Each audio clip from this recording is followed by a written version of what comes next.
Hi అండి. ఈరోజు నేను వంకాయ వేపుడు కొత్తిమీర కారంతో చేశానండి. ముందుగా స్టవ్ ఆన్ చేసుకుని కడాయి పెట్టుకుని 4 టేబుల్ స్పూన్స్ ఆయిల్ వేసానండి. ఆయిల్ హీట్ అయిన తర్వాత పోపు దినుసులు వేసేసుకున్నాను. కొంచెం కరివేపాకు కూడా వేసుకున్నానండి. కట్ చేసుకుని ఉంచుకున్న వంకాయ ముక్కలను కూడా వేసేసి ఫ్రై చేస్తున్నానండి.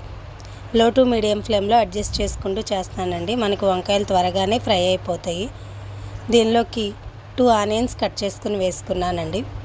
ఒకసారి కలిపేసేసుకున్నాను.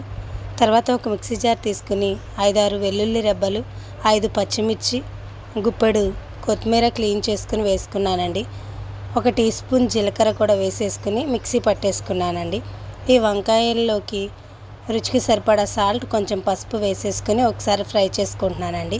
వంకాయ మనకి బాగా ఫ్రై అయిపోవాలి. దీనిలోకి నేను కారం ఏమీ వేయట్లేదండి. పచ్చిమిర్చి కారమే మనకి సరిపోతుంది. ఈ మిక్సీ పట్టుకున్న పచ్చిమిర్చి పేస్ట్ని వేసేసానండి. వేసుకుని ఒకసారి ఫ్రై చేసుకుంటున్నాను. ఎంతో టేస్టీ అయిన కర్రీ రెడీ.